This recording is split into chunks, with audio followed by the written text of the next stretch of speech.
કોસંબા હથોડા ગામે પોલીસ પર હિંસક હુમલો. ગૌ હત્યા અટકાવવા માટે ગયેલી ટીમ પર 50 લોકોના ટોળાનો હુમલો. ગૌરક્ષા અને પોલીસ જવાન ગંભીર રીતે ઇજાગ્રસ્ત.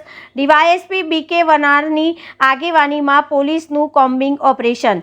7 પીઆઈ 15 પીએસઆઈ સહિત 15 ટીમો રાત્રે મેદાનમાં. 22 શંકાસ્પદ હુમલાખોરોની અટકાયત.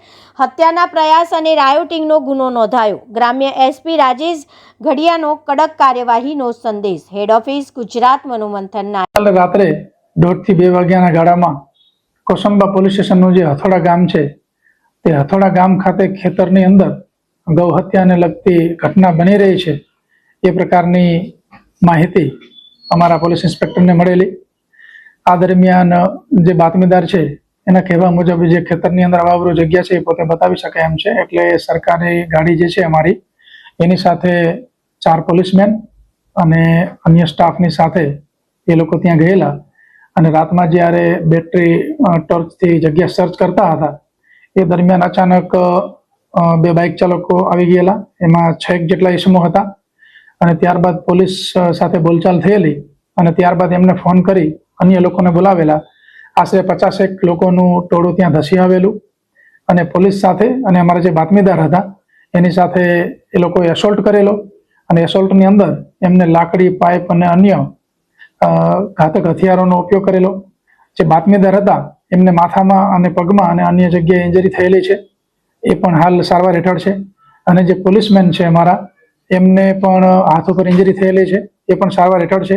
અમારા પોલીસમેનની ફરિયાદ લઈ અને એટેમ્પ્ટ ટુ મર્ડર અને રાયોટિંગનો ગુનો, સરકારી નોકરિયાતને પોતાની ફરજ દરમિયાન રૂકાવટ કરવી અને ગંભીર ઈજા પહોંચાડવી, આ પ્રકારનો ગુનો દાખલ કરવામાં આવેલો છે. અને અમારા ડીવાયએસપી શ્રી વનાર છે એમની આગેવાની હેઠળ અમારી જે તપાસ ટીમ છે કાર્ય કરી રહી છે. આરોપીઓને પકડવામાં આવેલા છે. દરેક આરોપીઓનો આ ગુનાહિત કૃત્યની અંદર શું રોલ હતો એ પ્રકારના પુરાવા મેળવી એમને આઈડેન્ટિફાઈ કરવામાં આવી રહ્યા છે અને આ બાબતમાં સખત પગલાં લઈ અને આરોપીઓ જે છે એમને નામદાર કોર્ટમાં રજૂ કરવામાં આવશે. કેટલા માણસો હતા રેડમાં? જ્યારે ચેક કરવા ગયા ત્યારે 4 પોલીસમેન અને 2 જીઆરડી, ટોટલ 6 નો સ્ટાફ હતો અને જે એક બાતમીદાર માણસ છે એ 7 લોકો જગ્યા ચેક કરવા માટે ગયેલા. કેટલા લોકોને અટકાયત કરી છે? હા, એમાં આશરે 22 લોકોને અમે લાવ્યા છીએ અને દરેકનો રોલ જે છે, ફરિયાદ તો દાખલ થઈ ગયેલી છે અને ફરિયાદમાં જે નામ છે નામ મુજબના ગામમાંથી લોકોને પકડીને લાવ્યા છીએ અને એનો શું શું રોલ છે ડિટેલ ઇન્ટ્રોગેશન હાલમાં ચાલુ છે. અમારા ઇન્વેસ્ટિગેટિંગ ઓફિસર અમારા ડીવાયએસપીના સુપરવિઝન હેઠળ વિગતવાર તપાસ થઈ રહી છે અને જે આરોપીનો જે રોલ હશે એ છે અને એમના જે હથિયારો હશે એ કબજે કરવાની કાર્યવાહી વિગતવાર કરવામાં આવશે.